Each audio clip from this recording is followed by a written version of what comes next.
자, 국회에 작은 변화가 있었습니다. 대화조차 없었던 국회에서 일단은 협상과 대화는 시작됐다라는 측면에서 긍정적이라고 볼 수 있겠습니다. 심재철 신임 원내대표가 당선되면서부터 이 대화의 물꼬가 일단은 시작이 됐다. 그렇지만 언제든지 다시 얼어붙을 수 있다는 점에서 긴장을 늦춰선 안 된다. 이렇게 풀이할 수 있겠습니다. 심재철 신임 당선자 원내대표의 목소리부터 한번 들어보시죠. 저 심재철은 계파가 없습니다. 이번 경선 과정에서 이른바 황심이 언급됐습니다. 하지만 저는 황심은 없고 황심은 절대 중립이라고 확신합니다. 황심을 거론하며 표를 구하는 것은 당을 분열시키고 망치는 행동입니다. 당대표로서 제대로 모시면서도 직원도 하고 쓴소리도 마다하지 않겠습니다. 이게 사실 재밌는 게 박정희 대변인, 김영주 의원님 뭐 정치구단이시니까 아시겠지만 심재철 원내대표가 당선되리라고는 사실은 이 국회 출입하는 저희 기자들도 솔직히 예상 못했거든요.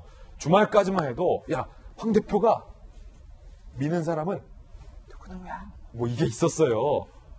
그리고 초재선이 미는 사람은 누구누가 이게 있었어요. 그런데 이게 이렇게 뒤집혔다라는 거는 이 당내에서 도대체 무슨 메커니즘이 작동한 건가요?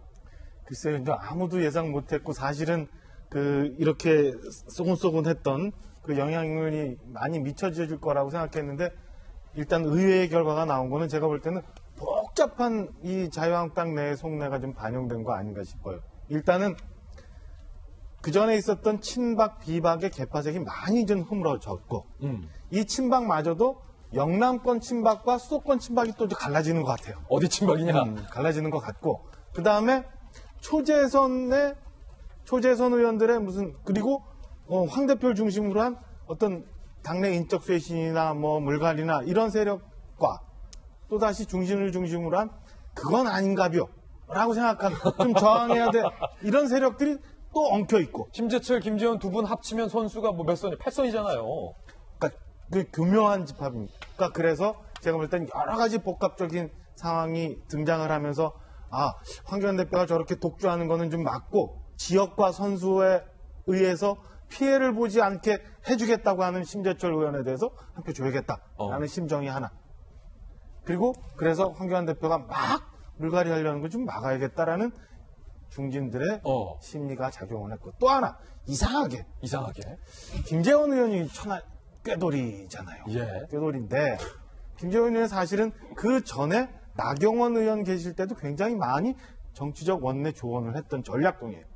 이 김재원 의원이 느닷없이 또 정책위 의장으로 또 앉았어요. 그러면 계속 이 원내대표의 원내 전략이 크게 바뀌지도 않는 계속되는 상황도 여전히 갈 수도 있다. 이런 해석도 할 수 있어요. 그러니까 굉장히 복합적인 상황에서 이런 결과가 나왔다. 그래서 지금까지 있었던 강경투쟁도 계속되면서 심재철 원내대표란 그 중진의 선수가 많은 노련한 정치인이 여당과 협상도 계속 진행하면서 자유한국당의 이익과 이해를 대변할 수 있게 하고 그러면서도 황교안 대표의 독주도 막고 이런 것들이 복합적으로 작용한 결과 아닌가 이렇게 해석을 하고 있습니다. 자, 초선들, 재선들, 그다음에 중진들의 마음이 뭔가 한 방향으로 막 이렇게 가서 왈칵 표가 뒤집혔다는 건데 그 중진들의 마음을 김재원 파트너 김재원 신임 정책위 의장이 이 연설로서 훔쳤다는 후문도 들려오고 있습니다. 그 연설의 한 대목 들어보시죠. 투명인간처럼 살면서 주위에 있는 식당에 들렀다가 탁서를 하나 발견했습니다. 내가 내 편이 되어주지 않는데 누가 내 편이 되어줄 거야. 혁신하고 쇄신하더라도 우리는 우리 스스로를 존중해야 됩니다. 그래야 국민들도 우리 말을 존중해 줍니다. 자, 이 연설에 김영주 의원님, 중진들이 듣다가 일부 중진은 눈물까지 흘렸다고 해요. 이게 무슨 심리일까요? 이것은 그 대중의 심리를 정확하게 파악한 거죠.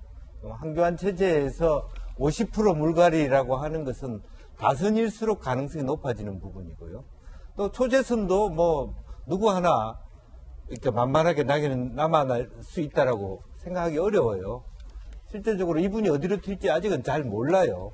황교안 대표의 체제. 그렇기 때문에 우선은 좀 나를 사랑하는. 그래도 예. 다선 의원들이 한교안 체제에 뭔가 결단적으로 말하면 뚝이 터졌을 때 막아낼 수 있지 않겠느냐 하는 심정. 그리고 와, 팔선. 방금 말 속에서도 마찬가지로 우리가 우리를 존중해야 된다. 그동안에 우리가 뭘 잘못했는데 이렇게 떠밀 수 있는 이제 그런 부분들이 있고요. 그래서 신선감을 주려고 하는 초재선들이 있었습니다만은 초재선의 원내대표가 지금 현대 원내대표가 할 일이 뭐가 있습니까?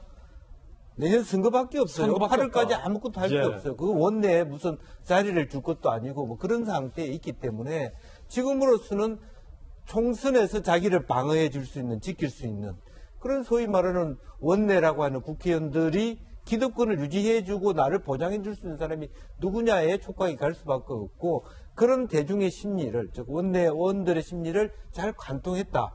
역시 그게 경륜 아닌가 그렇게 생각이 듭니다. 예. 반대로 말하면 네. 한국당의 강한 혁신, 강한 물갈이를 바라고 있는 선수 교체를 바라고 있는 쪽에서는 야, 혁신은 좀 물 건너간 거 아니냐 뭐 이렇게 생각할 수도 있겠네요. 뭐 당내 민주화라고 하는 것 자체가 사실은 혁신되기 어렵죠. 혁신이라고 하는 것은 한편으로 보면 당 구심의 리더십과 엄청난 힘인데 그게 네 맘대로 될 수 있냐 그런 문제 제기를 하는 거죠. 예, 이 모습을 지켜보는 청와대의 심경은 어떨까요? 강기정 정무수석이 일단은 오랜만에 활짝 웃었습니다. 심재철 신임 원내대표를 찾아가서 우리 선배님이라고 호칭까지 했습니다. 대표님은 또 동양의 선배님이시기도 하시고 또 새로 정책위원장님은 오랫동안 술친구이기도 하고 나경원 원내대표님이 계실 때 사실은 더 제가 잘하고 대화를 원만히 잘 이끌어내야 되는데 제가 많이 부족하고 그렇습니다. 청와대와 야당과의 관계 이런 부분들이 잘 풀어졌으면 좋겠습니다. 그래서 국민들한테 보다 더 따뜻한 소식들, 희망적인 소식들 많이 안겨주는 그런 멋진 세월이 됐으면 하는 바람입니다. 일단 청와대는 웃었다라는 거예요. 개인적인 강기정 수석과 심재철, 김재원 의원과의 어떤 개인적인 인연도 좀 작동을 한 것 같고 생각해보면 얼마 전에 강기정 수석이 김재원 의원과 함께 또 술자리를 하는 사진을 공개하기도 했었잖아요. 바로 이 사진 말입니다.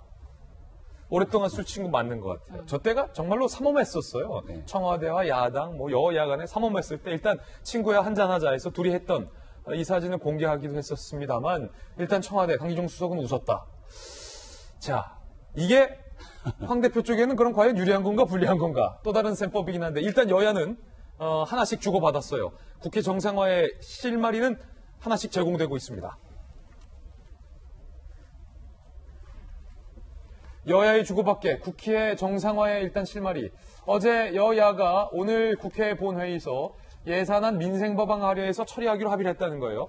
서로 하나씩 양보했어요. 한국당은 신임 심재철 원내대표가 우리 그런 필리버스터 안 할게. 대신 너네 오늘 본회의에서 선거법 얘기하지 마. 공수처법 얘기하지 마. 그러니까 민주당이 오케이. 안 할게. 우리 얘기 안 할게. 필리버스터 풀어. 해서 일단은 예산안까지는 국회가 정상 가동될 수 있게끔은 일단은 됐다라는 것에서 뭐 일단은 안도할 수 있습니까? 어떻습니까? 예. 그런데 저는 굉장히 안타까운 게요. 이렇게 어렵지 않은 거잖아요. 한국당이 원하는 거 아주 간단했습니다. 패스트트랙에 올라타 있는 두 개 법안에 대해서는 330일의 기간이 존재하기 때문에 여기에 대해서 기간이 도래하지 않았는데 이번 정기국회 무리하게 올리지 말라는 거였어요. 그렇기만 하면 필리버스터할 이유도 없었고 예산안 법적 처리라든지 민생법안 처리가 일사불란하게 이어질 수 있었을 겁니다. 그런데 문희상 국회의장이 이거 직권상정하는 거 아니야? 라고 하는 위기감이 한국당에 있었기 때문에 뭔가 극단적인 상황에서의 강대강 대치가 있었던 것 같고요. 일단 오늘 정기국회의 마지막 날에 최종적으로 예산안이라든지 민생법안들이 다 정말로 국민들이 원하는 방식으로 잘 통과됐으면 좋겠다고 하는 바람이 있고요. 하지만 정기국회가 끝나고 나면 이제 그때부터 시작입니다. 임시국회를 열고 이것을 처리하려고 하는 여당과 소수 야당들 그리고 이거를 결사항전하려고 하는 한국당 이 두 개의 마찰 속에 과연 협의나 협상이 이루어질 것이냐 아니면 강대강 대치 속에서 마지막 표결을 갈 것이냐에 대한 여부가 남아있는데요. 일단 한국당에도 새 원내대표가 새로 선출된 만큼 그 중간에서 국민이 원하는 그러한 과정들을 잘 도출할 수 있을지 그런 국회 정치력을 많은 국민들이 함께 지켜보지 않을까 싶습니다. 예, 이 재밌는 게